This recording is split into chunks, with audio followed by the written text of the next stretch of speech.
Good morning, students. Welcome to all of you. In previous lectures, we have studied the culture, meaning of culture, and we have studied the sources by which we know about Harappan civilization, and we have also discussed and located important archaeological sites which have been excavated in Indus Valley civilization.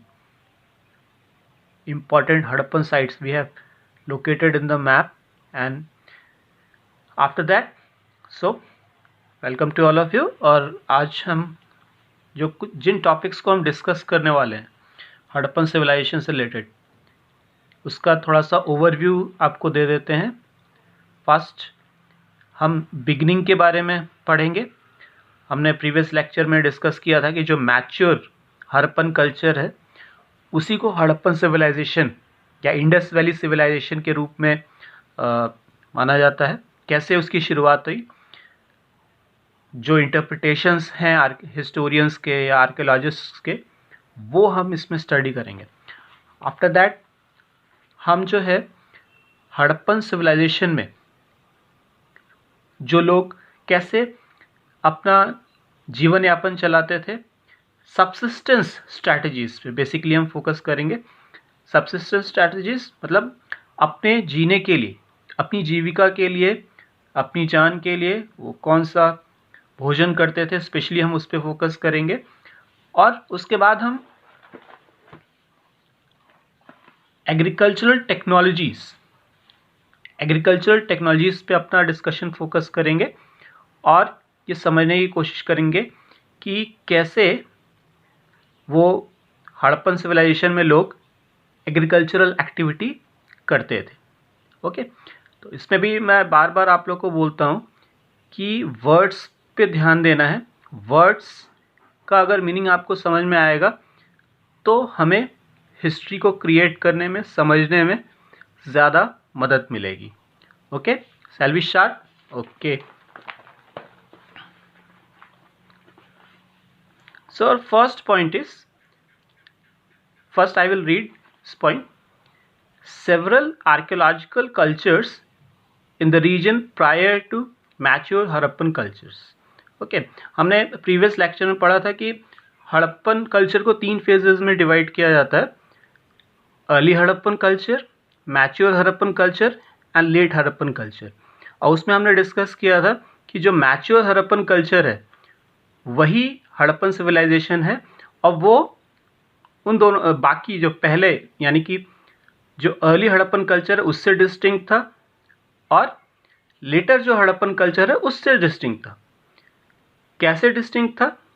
अब यहाँ पे comparison दिखाया गया है कि जो early Harappan culture की जो पॉटरी मिली है, पॉटरी मतलब जो बर्तन जिनमें अनाज रखे जाते थे, वहाँ वो पॉटरी जो है डिस्टिंक्ट नेचर की है, डिस्टिंक्टिव नेचर की है।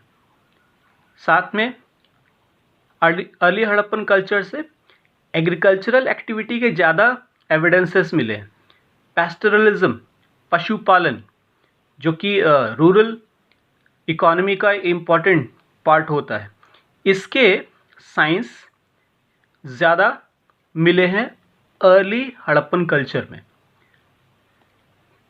ठीक है, after that early Harappan culture की जो साइट्स हैं वहाँ पे जो सेटलमेंट्स हैं वो छोटे छोटे हैं और बहुत बड़ी बड़ी बिल्डिंग्स नहीं है। तो इस आधार पे, इस बेसिस पे हम अर्ली हड़प्पन कल्चर को मैच्योर हड़प्पन कल्चर से डिवाइड करते हैं या कर सकते हैं। और साथ में अर्ली हड़प्पन और हड़प्पन सिविलाइजेशन के बीच में एक ब्रेक दिखता है। कई ऐसी साइट्स हैं, there are several sites in which we see evidences of large scale burning and it shows the abandonment of certain settlements. For example, Cholistan में लार्ज स्केल बर्निंग जलाया गया होगा, उसके साइंस मिले हैं, एविडेंसेस मिले हैं। साथ में ऐसा लगता है कि वहाँ पे जो सेटलमेंट्स थे, रहने वाले जो घर थे, उनको अबैंडन किया गया था, उनको खाली किया गया था। तो इससे हम पता कर सकते हैं, इससे हमें पता चलता है कि हड़प्पन सिविलाइजेशन जो है अर्ली हड़प्पन कल्चर से कैसे अलग थी। Now we will come to our next discussion point, subsistence strategies. First, you should know the meaning of subsistence. What is subsistence? हमें जीने के लिए क्या चाहिए? खाना, ओके, भोजन. तो हम उसी चीज़ों पे, उसी फैक्टर को डिस्कस करेंगे, उसको स्टडी करने के लिए देखते हैं. चलिए, first point is Harappans ate a wide range of plant and animal products including fish. ठीक है ना. तो हड़प्पन्स सिविलाइजेशन के जो लोग थे वो शाकाहारी या मांसाहारी ऐसे कुछ नहीं थे. हम कह सकते हैं कि सर्वाहारी थे. ओके, वो वेजिटेरियन भी थे, नॉन वेजिटेरियन भी थे और सारी चीज़ें खाते थे. ठीक है ना. Then after that next point is archaeologists reconstruct dietary practices from the finds of charred grains and seeds which are studied by archaeobotanists. अब इनकी फूड हैबिट्स, हड़प्पन सिविलाइजेशन के जो लोग थे उनकी फूड हैबिट्स के बारे में हमें कैसे पता चलता है? तो आर्कियोलॉजिस्ट लोगों ने जब एक्सकवेशन स्टार्ट किया, ओके, एक्सकवेशन किया, they found charred grains and seeds and they tried to study dietary practices from these charred grains and seeds, and they were studied by archaeobotanists. Who are archaeobotanists? They are specialists. They are people who are specialists in ancient plant remains. जो archaeological activity के दौरान plant remains मिलते हैं, पेड़ पौधों के जो different चीज़ें मिलती हैं आर्कियोलॉजिक एक्सकवेशन के दौरान, उसको स्टडी करने का काम आर्कियोबॉटनिस्ट करते हैं. ओके, अब उस आर्कियोलॉजिकल एक्टिविटी के दौरान जो हड़प्पन रीजन में चल रही थी, तो मेनली क्या क्या चीज़ें मिली हैं उससे हमें पता चलेगा कि वो क्या क्या चीज़ें खाते होंगे. ठीक है ना. अब जो ग्रेन्स में हम देखते हैं कि किन किन चीज़ों के अवशेष मिले हैं, किन किन चीज़ों के रिमेन्स मिले हैं. Wheat, barley, lentil, chickpea, sesame, millets. Wheat का मतलब तो आप लोगों को मालूम है, गेहूं. बार्ली का मतलब जौ. लेंटिल का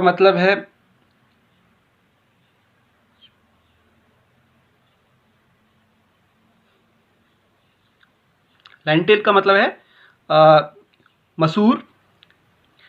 चिकपी चना. सीसम तिल का तेल या तिल. मिलेट जो है आपका बाजरा. ठीक है ना. तो मतलब हिंदी भी थोड़ा बहुत पता होना चाहिए, लेकिन basically you should know, as you have to write answers in English, so you should know this: wheat, barley, lentil, chickpea, sesame, millets. Okay, जो एनिमल रिमेन्स मिले हैं उनकी हड्डियां जो मिली हैं, ठीक है ना, जो डोमेस्टिकेटेड स्पीशीज़ थी, डोमेस्टिकेटेड मतलब जिनको पालतू बनाया गया था, जो वहाँ के लोगों के साथ जो जानवर रहते थे, उस जो रिमेन्स मिले हैं वो कौन कौन से हैं? कैटल, शीप, गोट, बफेलो, पिग. ठीक है ना. साथ में हड़प्पन साइट से कुछ वाइल्ड स्पीशीज़ के बोन्स के रिमेन्स भी मिले हैं, जैसे बोर, डियर, घड़ियाल. बोर मतलब जंगली सुअर, डियर हिरन, घड़ियाल समझते हैं मगरमच्छ का एक प्रकार. साथ में फिश और फाउल्स. फाउल्स मतलब जो पक्षी होते हैं. ठीक है ना. फिश एंड फाउल्स, इनके भी रिमेन्स मिले हैं. तो इन सब चीज़ों से हम एक आइडिया लगा सकते हैं कि वो कौन कौन सी चीज़ों को खाते थे, उनकी फूड हैबिट्स क्या थी, what were their dietary practices, what were their food habits. Okay, अब जैसे हमने पहले पढ़ा था कि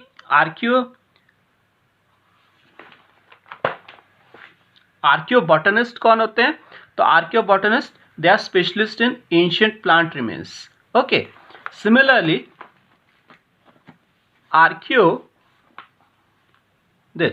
आर्कियोजियोलॉजिस्ट ये कौन होते हैं? They are specialist in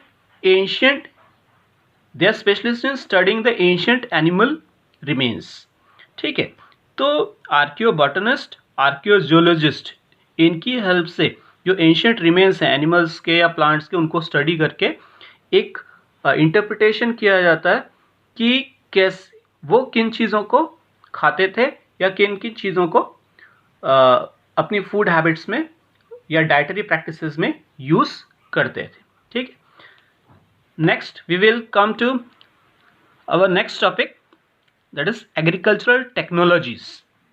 okay, इसमें एक वर्ड आपको हमेशा ध्यान रखना है, एक्स्ट्रापोलेशन और एक्स्ट्रापोलेट। ठीक है ना। अब हमारे पास आर्कियोलॉजिकल एविडेंसेस के अलावा दूसरे कोई एविडेंसेस है नहीं हड़प्पन सिविलाइजेशन के बारे में। ठीक है ना, इसलिए हमें इंटरप्रिटेशंस और एक्स्ट्रापोलेशन पे डिपेंड करना पड़ता है, क्योंकि अभी तक हड़प्पन स्क्रिप्ट को डेसिफर नहीं किया गया है, उसको अभी तक समझा नहीं गया है। ठीक है ना, पढ़ा नहीं गया है। तो जो भी चीज़ें आर्कियोलॉजिकल एक्सकवेशन के टाइम पे मिलती हैं, के दौरान मिलती हैं, उसको जो है समझने की कोशिश की जाती है और एक्स्ट्रापोलेट करने की कोशिश की जाती है। सबसे पहले you should know what is extrapolation. Extrapolation का मतलब ये होता है कि जो भी चीज़ मिली है उसको, जैसे इस पॉइंट को हम रीड करते हैं, representation of bull on seals and terracotta sculpture. जब हड़प्पन सिविलाइजेशन के डिफरेंट साइट्स का एक्सकवेशन हो रहा था तो वहाँ पे बहुत सारी सील्स मिली और टेराकोटा स्कल्पचर मिले, और उन टेराकोटा स्कल्पचर्स में और सील्स में किसका रिप्रेजेंटेशन था? बुल का। ठीक है ना। अब वो तो खिलौनों के रूप में, या जो टेराकोटा मिट्टी के जो खिलौने थे या स्कल्पचर थे उसमें ये चीज़ें मिली। अब उनका क्या यूज़ है उसको प्रेजेंट कॉन्टेक्स्ट में लिया गया। जैसे आजकल जो है या कुछ साल पहले तक हम कह सकते हैं कि बुल का यूज़ कहाँ पे होता था? एग्रीकल्चरल एक्टिविटी में, स्पेशली हल चलाने में या प्लविंग एक्टिविटी में। तो इससे इन्फरेंस हम लगा सकते हैं, इससे हम एक्स्ट्रापोलेट ये कर सकते हैं कि आजकल बुल का या ऑक्सन जो है उनका यूज़ एग्रीकल्चरल एक्टिविटी में या प्लविंग एक्टिविटी में होता है, तो दैट मीन्स उस समय भी ऐसा होता होगा। ठीक है ना।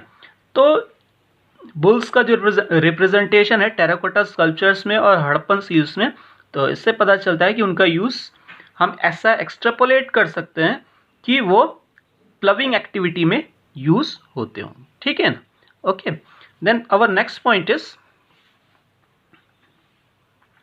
terracotta models of the plough found at sites in Cholistan and at Banawali. Terracotta के छोटे छोटे मॉडल्स या खिलौने मिले हैं हल के। ठीक है ना, प्लव मीन्स हल। कहाँ पे मिले हैं? Cholistan, it is in present day Pakistan. ठीक है ना। बनावली, बनावली मैप में भी हमने डिस्कस किया था, it is located in Haryana. यहाँ पे प्लव के मॉडल्स मिले हैं टेराकोटा के बने हुए। तो इससे हम क्या एक्स्ट्रापोलेट कर सकते हैं, इससे हम क्या इन्फ्रेंस निकाल सकते हैं कि हड़प्पन सिविलाइजेशन में एग्रीकल्चरल एक्टिविटी के दौरान जो टेक्निक यूज़ की जाती थी वो प्लव के थ्रू एक्टिविटी होती थी। देन बुल्स का यूज़ किया जाता था एग्रीकल्चरल एक्टिविटी में। Okay, there is an evidence of ploughed field which has been found from Kalibangan. Kalibangan is located in which state of India? Rajasthan.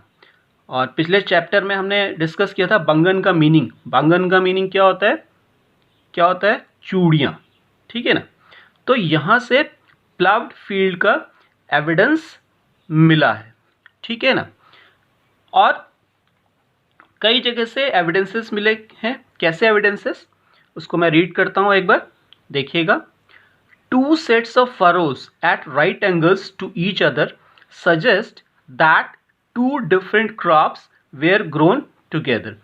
2 sets of furrows मिले हैं जो कि राइट एंगल में एक दूसरे को टच करते हैं, काटते हैं। ठीक है ना।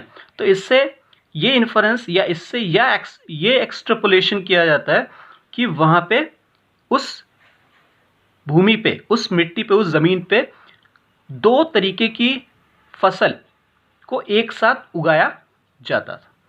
ठीक है ना।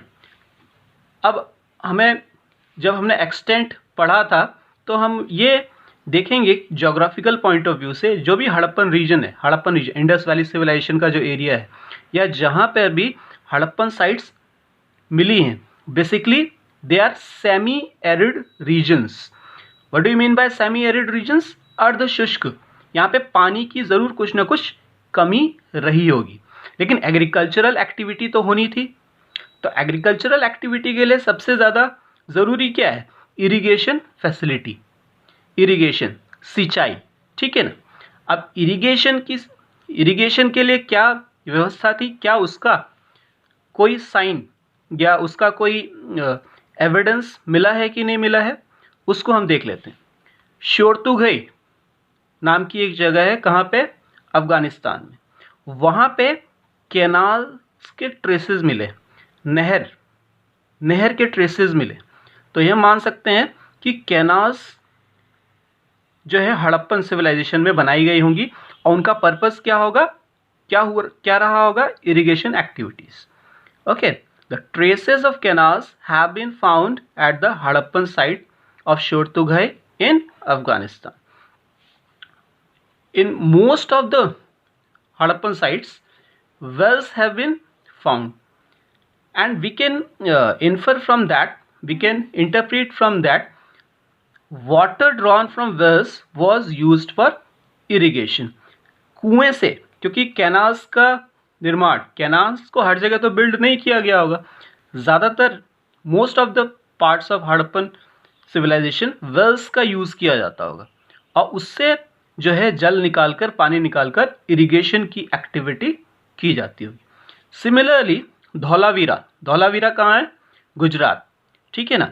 तो यहाँ से वाटर रिजर्वेयर, पानी के एक तालाब को खोजा गया है एक्सकवेशन के दौरान, ठीक है ना. और ऐसा समझा जा सकता है कि इसमें पानी इकट्ठा किया जाता होगा, और उसमें एक ज़रूर मकसद रहता होगा उस रिजर्वायर में पानी इकट्ठा करने का, कलेक्ट करने का. कौन सी चीज़? एग्रीकल्चर के दौरान इरिगेशन के लिए वाटर का वहाँ से यूज़ किया जाता होगा, ठीक है. तो आज हमने कुछ चीज़ें समझने की कोशिश की, जैसे हमने एग्रीकल्चरल टेक्नोलॉजीज़ को समझने की कोशिश की जो कि हड़प्पन सिविलाइजेशन में यूज़ होता था, ठीक है ना. Then we have tried to understand the subsistence strategies which were used, which were done by Harappan people. Okay, then we have discussed how mature Harappan civilization is different from early Harappan culture. Okay, तो ये कुछ चीज़ें हमें ध्यान रखनी है, कुछ चीज़ें. subsistence strategies, ये जो भी चीज़ें हैं सब आर्कियोलॉजिकल एविडेंसेस पे, जो भी हमें इन्फॉर्मेशन है आर्कियोलॉजिकल एविडेंसेस पे निर्भर है, और उनको इंटरप्रीट करने का काम या उसमें हेल्प करने का काम आर्कियोबॉटनिस्ट, आर्कियोजोलॉजिस्ट जो लोग हैं वो काफ़ी उसमें हेल्प करते हैं, ठीक है ना. और एक चीज़ हमें, एक वर्ड हमेशा ध्यान रखना है जहाँ पर भी आर्कियोलॉजी की बात आएगी, एक्स्ट्रापोलेशन, ठीक है ना.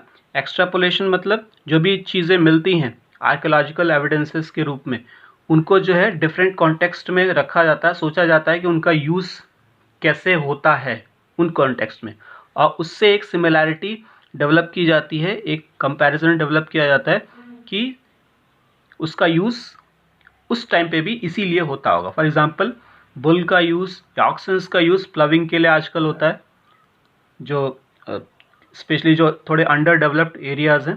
सिमिलरली उस समय भी हम ये एक अंदाज़ा लगा सकते हैं कि बुल का यूज़ जो है प्लविंग के लिए होता होगा, ठीक है ना.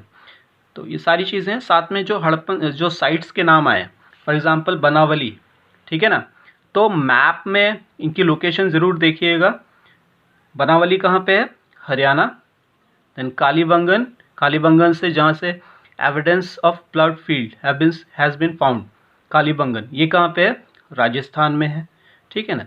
तो मैप में ज़रूर एक ना एक आइटम हड़प्पन साइट्स का आता है. तो ऐसी चीज़ें जो कि बुक में हैं, ऐसे प्लेसेस जिनका बुक में नाम है, ऐसी साइट्स जिनका बुक में नाम है, चैप्टर के बीच बीच में उल्लेख है, उनके आने के चांसेस बहुत होते हैं, ठीक है ना. तो बनावली यहाँ से टेराकोटा मॉडल्स मिले प्लव के, हरियाणा में है. देन कालीबंगन यहाँ से प्लव फील्ड का एविडेंस मिला है और ये राजस्थान में है. Then from Dholavira which is located in which is situated in Gujarat, water reservoirs have been found. Okay, Dholavira is located in Gujarat. तो ये तीन चीज़ें तो आपको पता चल जानी चाहिए. फर्स्ट है आपका बनावली. बनावली कहाँ पे है? हरियाणा. कालीबंगन कहाँ पे है? राजस्थान. देन धौलावीरा कहाँ पे है? गुजरात. ओके, आई होप कि आपको चीज़ें समझ में आई होंगी, जो भी चीज़ें बताई गई हैं.